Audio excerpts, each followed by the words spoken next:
I finished reading Irene Spencer's personal account of living with the LeBaron clan in Mexico as a polygamous wife.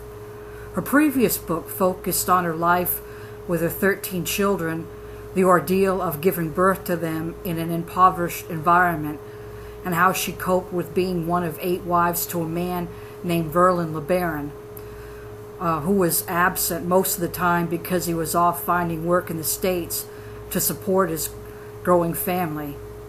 Irene cooked for her family and for a while the whole LeBaron colony, mended clothing, scrubbed clothes in the old-fashioned Maytag washer, and helping the other wives give birth to their children. At one point, she almost died of typhoid. This book focuses mainly on Verlin's older brother, Ervil, who every year became more and more obsessed with the scripture concerning blood atonement.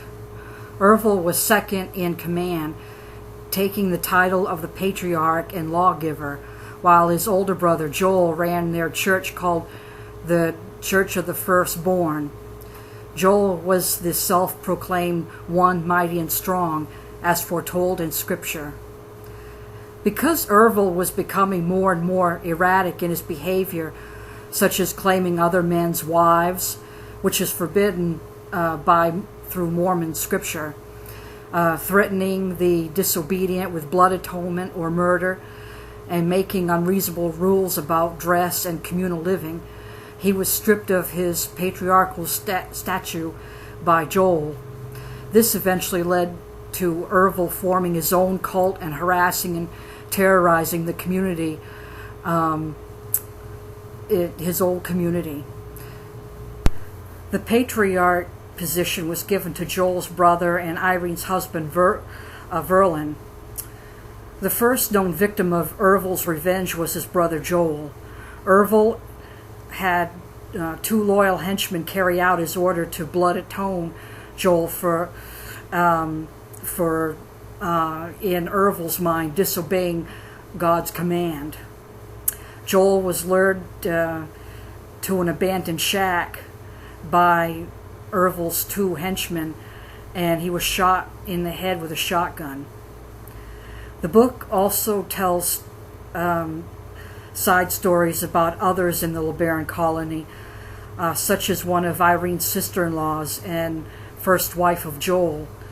She makes outrageous claims that Joel was going to be resurrected and give away his oldest daughter in marriage.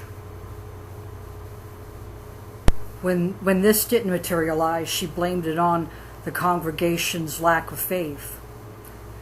The book also talks about the different times Irene and her children went into hiding to avoid Ervil's vengeance, saying that she was one of Verlin's wives. Ervil did eventually attack the colony when Irene had left to go into hiding in an abandoned house in an old colony. His cohorts burned down many houses, and 2 men were shot and killed as they came out to put out the fires. Many more were injured. In all, Ervil's clan was responsible for at least 26 people's deaths, whom they deemed worthy of blood atonement. The book is a bit hard to follow at times because the author doesn't tell the story in a neat linear timeline, but instead each chapter is devoted to a different set of circumstances. The last chapters do deal with the events leading up to Ervil's crimes, and does list a timeline of Ervil's crimes, including the ones after his death done by his followers. In all, a fascinating read.